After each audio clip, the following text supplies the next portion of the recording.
এই বর্ষায় অবশ্যই ঢ্যাঁড়স করুন, কারণ ঢ্যাঁড়সে যে পোকা লাগে বর্ষাকালে ঢ্যাঁড়স করলে সেই পোকাটা লাগবে না। দেখুন আমার ছোট ছোট ঢ্যাঁড়স গাছে কত ফুল এসে গেছে, আর এইগুলো থেকেই ঢ্যাঁড়স হয়ে যাবে। আর দেখবেন একটা জিনিস, এই দেখুন কি মজার। ভালো লাগার গাছে সকলকে স্বাগত বন্ধুরা।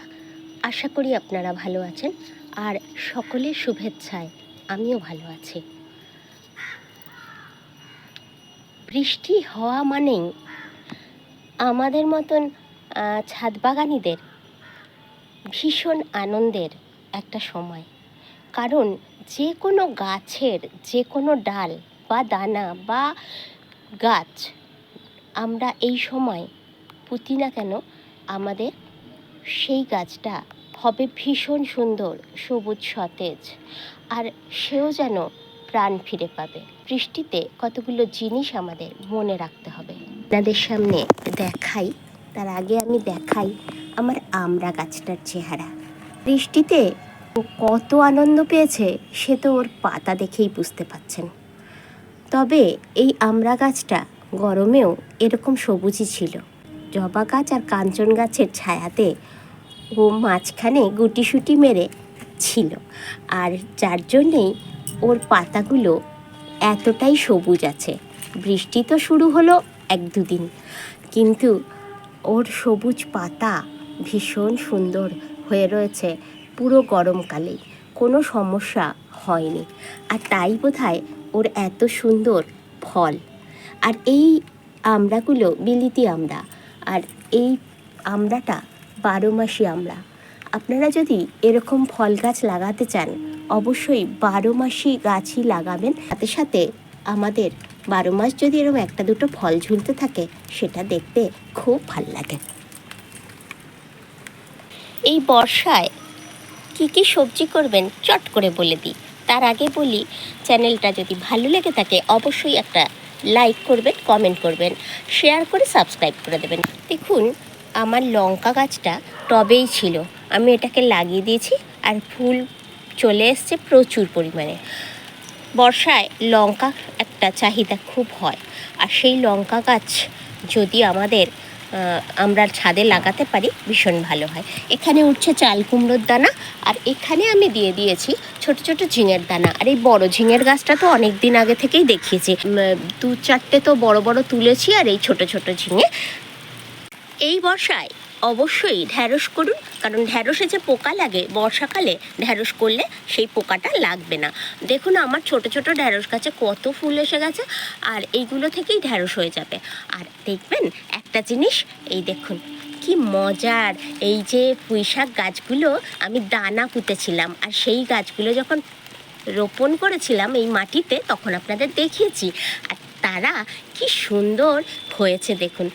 এই প্রচুর বসিয়েছি আমি, ওই দানা থেকে প্রচুর গাছ হয়েছে, আর প্রচুর আমি বসিয়েছি, আর কি সুন্দর হচ্ছে। তার ফাঁকে ফাঁকে আর কে আছে দেখবেন, এই যে কুমড়ো, খুব মিষ্টি একটা কুমড়ো সেদিনকে বাড়িতে আনা হয়েছিল, আমি তার দানাগুলোকে নিয়ে এসে পুঁতে দিয়েছি, আর অনেকগুলো গাছ হয়েছে। এখানে আছে আমার করলার দানা। এই ক্ষেত্রে বলে রাখি, এই যে দানাগুলো আমরা বসিয়েছি এই দানাগুলো কিন্তু বর্ষার সময় বসালে আপনারা শেডি এরিয়াতে রেখে দেবেন, আর যদি তার আগে বসিয়ে রাখেন তাহলে আমার মতন এরকম গাছ বেরিয়ে যাবে। আর যদি বর্ষায় বসান তাহলে একটু শেডি এরিয়াতে রেখে চারাগুলোকে আর একটু বড় করে নেবেন। 4 পাতার চারা হয়ে গেলে তখন এগুলো লাগিয়ে দেবেন। বৃষ্টির জল পড়লে আর দেখতে হবে না, ওরা ঠিক ওদের পাতা টাতা মেলে একদম দারুণ হয়ে যাবে।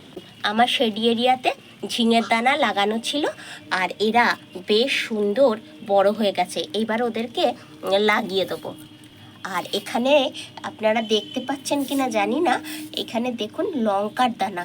এই লঙ্কার দানাটা আমি, লঙ্কা একটা পেকে গেছিলো, সেই দানাটা নিয়ে এসে, এই যে পাকা লঙ্কাটা থেকে দানা নিয়ে এসে আমি এখানে ফেলে দিয়েছি।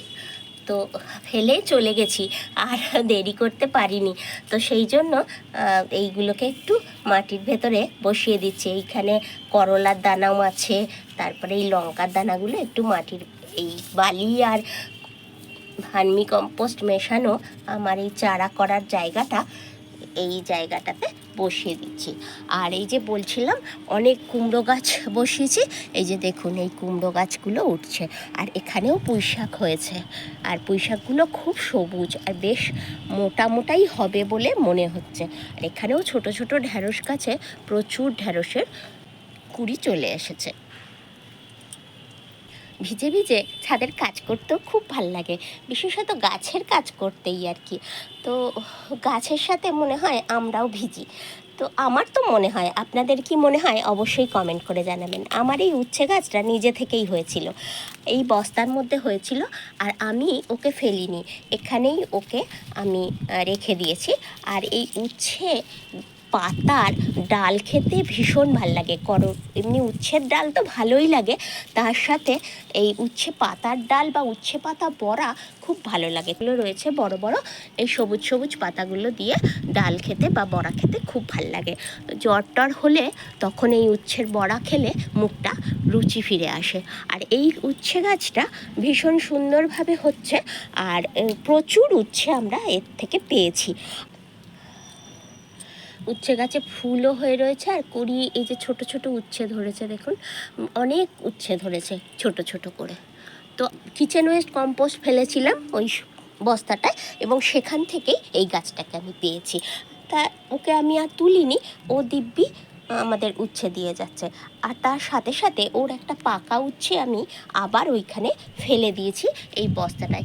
দেখতে পাচ্ছেন কি না জানি না, আমি আঙুল দিয়ে দেখালাম, ওইটা পাকা উচ্ছে, ওর মধ্যে দানা ছিল, সেই দানা সমেত ফেলে দিয়েছি। তো ওইখান থেকে আবার উচ্ছে গাছ উঠবে, আবার আরেকটা গাছ উঠে যাবে। এইভাবে আমাদের বাগানে সব সময়ের জন্য কিন্তু সবজি হতেই থাকবে, যদি আমরা একটু বুদ্ধি করে কাজ করতে পারি। তো আর দেরি করব না, কারণ প্রচুর বৃষ্টি পড়ছে, মাথার উপরে বৃষ্টিটা কিন্তু লাগছে। আর এই যে আমার বরবটি গাছটা, যেটা জবা গাছের টবে হয়েছিল, সেই বরবটি গাছটাও সুন্দর বেড়ে উঠছে, ও দিতে হবে। তো সবাই সুস্থ থাকবেন, ভালো থাকবেন।